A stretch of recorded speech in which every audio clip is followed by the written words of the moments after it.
This video is going to highlight 5 of Lubbock's most promising and upcoming new construction neighborhoods so you know where to buy before things go like that. These are areas that are still relatively affordable, kind of maybe under the radar for a lot of new buyers. And don't sign a contract until you've watched the video because it could save you lots and lots of money.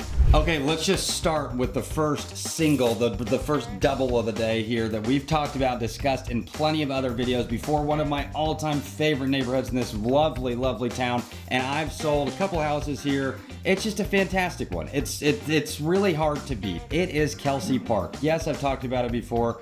It is south of town. It's in the Lubbock Cooper School District. It's probably the premier Lubbock Cooper neighborhood, and a lot of folks like that. Another thing a lot of folks like about this neighborhood is the price range. It's a very large subsection of a neighborhood. There's even a giant, massive park in it with a big trail and a pond and all that jazz. You have a very solid range of houses. You can get houses in the 300s, 400s, up to the 6, 7, 800,000 mark. Maybe a little bit more if you're kind of crazy, but it's a very desirable place. And this is one I see as being a fundamental pillar of retaining value just based on location, because it's just south of HEB. It's kind of right where all the poppin' happening stuff is happening. I just said happening 2 times in a row in a very rapid succession.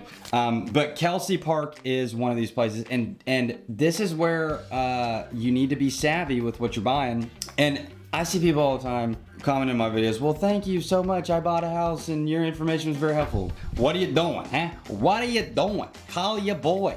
Let me help you out, because a lot of these builders are offering really solid incentives that they might not even tell you about, or you might know about, you know, but fortunately I keep my nose to the grindstone and I do know about them, and I can negotiate the price and get you the best deal possible because I do work with builders often, and they are willing to work with agents, and a lot of times I think they prefer it. So anyways, just let me know what your plans are. But yes, incentives are a big deal, and that's going to be something we're hitting obviously on a lot of these topics because these are all new construction homes. Okay, number 2, let's hit this one. Another baseball reference on the ground running, and this is going to be Stonewood Estates. Now, Stonewood Estates is on Frankfort Avenue, kind of between 114th and 134th, and I like this one. Is a bit more affordable than Kelsey Park. You're still getting new construction homes between like 3 and 450.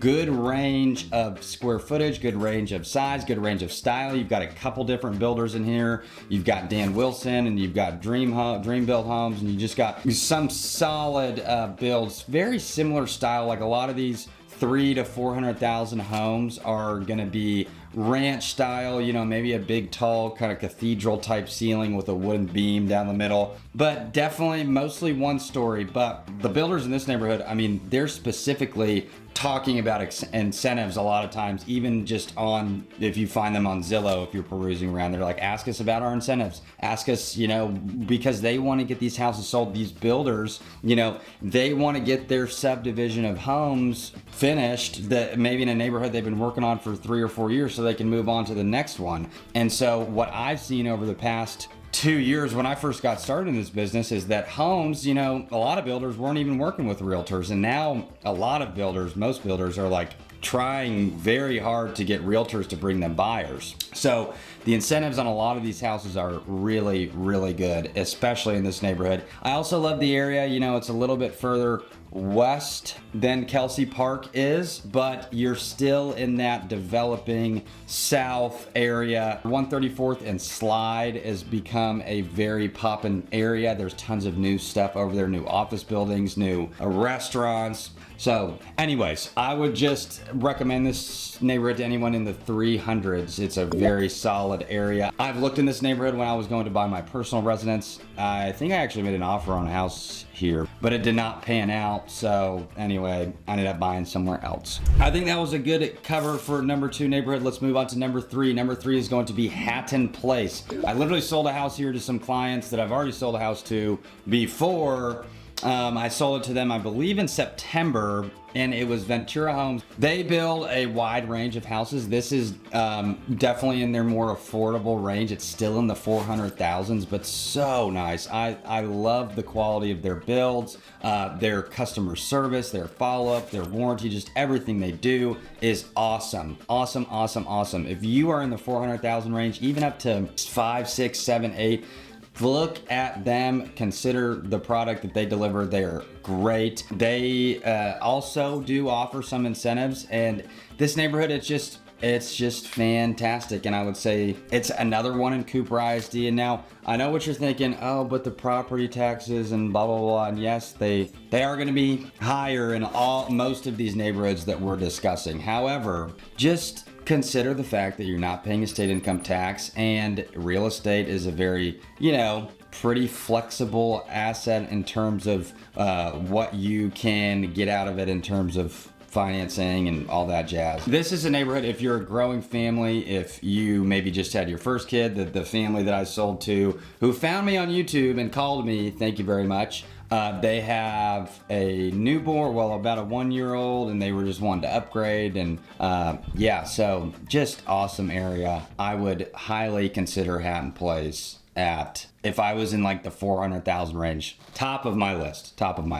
Okay, moving on to neighborhood numero 4. We're gonna do Canara Estates. This is northwest Lubbock, so we're actually going on the complete opposite side of town. And yeah, it was in the Parade of Homes in 2020. And you know how I know that? Because that's the first year I started selling real estate, and that's the first year I worked a Parade of Homes and tried to sell houses for builders, and it was great. It was awesome. And back then, houses were just selling themselves. They were flying off the shelf like hotcakes. However, they're not really doing that so much anymore, which is why the incentives were great. But Canara is a very cool neighborhood. It's a gated community, which is awesome. You've got a lot of different things going for it. You've got some houses that are very big and nice. Like I said, those parade style homes right when you come into the neighborhood, 2,000 square feet, 2,500, 3,000 square feet, up to like 400,000, 500,000. And then you've got another little area where there are more modest homes that are way more affordable and nicer, but you're still in a gated community. There's still so much going for it. The streets here like wind, and they don't often do that in Lubbock. They go like this, which is pretty cool. The thing to consider if you're moving to this neighborhood, maybe you work for tech, maybe you're a professor, it's definitely closer to the university than the one south of town. It's gonna take you way less time to get to Texas Tech, the hospital, UMC, Covenant, anywhere that's kind of central Lubbock. This northwest Lubbock area is going to be so much easier to get to than if you're going in the previous 3 neighborhoods we've mentioned before. So that's something to consider. If you're in the 300,000 range, maybe 400,000, maybe even high 2s, I would say 2s, consider this neighborhood. Gated community, very nice. It's still growing over here. Northwest Lubbock is still growing towards shallow water. Don't forget it. But it's something to consider for sure, and I would look into it. This is, of all the neighborhoods we're discussing, the most like under the radar one, where people just don't consider it, because a lot of folks go, well, I want to be in South. I want to go south. I want to be in South. I want to be in South Lubbock. And it's like, yeah, that's great, but also Northwest Lubbock is great too and growing, and it's very comparable. A lot of houses here are in Friendship School District, which a lot of folks want to be in as well. Okay, number 5, rounding this list off, is going to be Viridian. And I've talked about this neighborhood before. Of all the ones we've mentioned, this is the most affordable neighborhood we've got. Okay, you've got a couple different builders here. You got Dreamville, you got D.R. Horton. There's some townhomes here. There's duplexes. There's triplexes. There's good flexibility. There's a great new elementary school. Lubbock Cooper East Elementary School is in this neighborhood, and it's brand new. I've actually done a neighborhood tour in Viridian. The reason I wanted to put this last is because it's the most affordable, and I think it's in arguably one of the best areas. It's very close to where the new loop is going to be, but not so close to it that you're like, oh my gosh, this is so close to it. You can see it in the distance, but that's kind of a plus for me because I would like to hop on that thing and ride somewhere else. And it's going to be brand new in like 10 years. So there is a good amount of construction going on over there right now, but that's okay. Like I said, in 10 or so years, it will be better. And it's just a more affordable, like 200,000 up to 3 if you want. You can get a little crazy, and they're still building newer stuff in this neighborhood. And over the next half decade, it will be finished. There's still a lot of land over here that will be developed. And I would imagine prices will go up, and that's why I am telling you this video, like, let's get in, folks. Let's get in before it's too late, you know what I'm saying? Well, I don't know if I can say that, but just giving you things to consider. But Viridian's really cool. The elementary school, probably the biggest factor in this place. Parents want to be able to walk their kiddo to school, take a 5-minute walk to school. It's just convenient, helps everybody out, keep your kids safe, a great neighborhood. It's awesome. Okay, so now that we've done the 5 lists, let me give you some pointers on why it would not be a good idea to go solo on new construction and why to call your boy.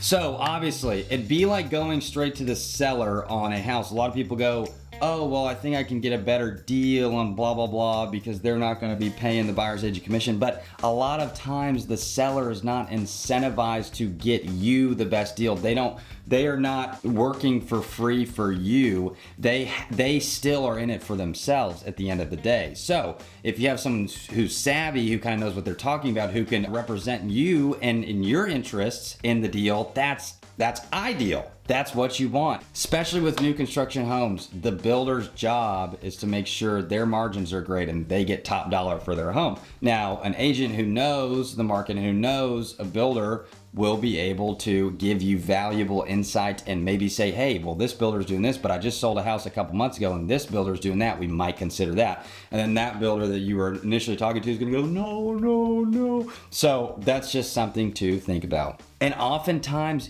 this is the second reason, is oftentimes you're not going to just get the fattest discount ever, because a lot of these new construction houses already have the buyer's agent commission baked in to it. So it's not like a lot of these builders are not expecting to pay real estate agents. They are, and they bake these into their profit margins. And a lot of times they're just not going to go beyond what they've already decided the incentives they're going to be are, even if you don't use a real estate agent, a buyer's real estate agent. Another thing would be, you want someone who is savvy, who knows what a house can be, or what problems a house can have, and that's gonna schedule an inspection for you and walk you through that and say, hey, these things are unacceptable. These things need to be discussed. We cannot have this happening, and let's make sure that the builder is on top of it and getting it fixed all before.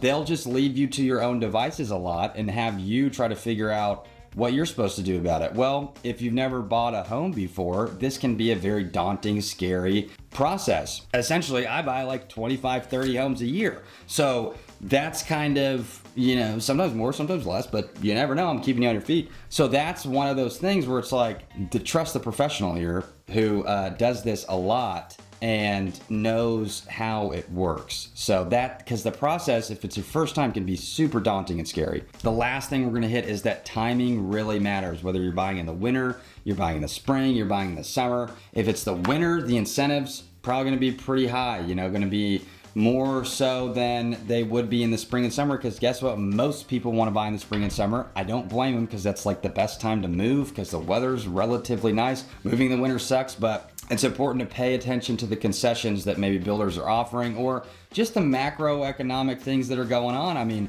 where rates are at right now, builders are working with buyers, but as they trickle down and more people come up off the sidelines, which I'm actually seeing, incentives are going to go down and builders are going to stop offering so much to you. So that's something that you need to consider. And I've been telling people for years, it's like, whether you buy now or not, I would take a free $20,000, maybe sometimes really like $40,000 in value, to just kind of have a longer or a higher interest rate just for maybe a couple years, year and a half, 2 years. To me, it justifies it, especially if it's well within my budget. You got to make sure it's within your budget. Don't stress yourself. But it's just the name of the game. It's a long-term strategy. It's a long-term thing that I do, that I see, that I preach to people who are buying in Lubbock. Don't just view this as a short-term investment. A house really shouldn't be. Like, if you're gonna move in there and you don't, selling it in a year and expecting to profit, that just doesn't really work for anybody anywhere. ever. So they're long-term strategies. That's why Lubbock's gonna continue growing. It has been growing. Something to consider. Anyways, if you found value from this video, I've been yapping enough, but please shoot me an email. Like I said, the call thing, spam, I get a lot of spam, so I'm not doing as many calls anymore. You can shoot me a text on this number. That would be nice, just so I know, but don't just call me 17 times and not leave a voicemail, because I'm thinking you're a spam person. I would prefer an email if you do want to reach out. I'm much more responsive there. So anyways, thank you guys so much for watching. We will catch you on the next one. Toodles.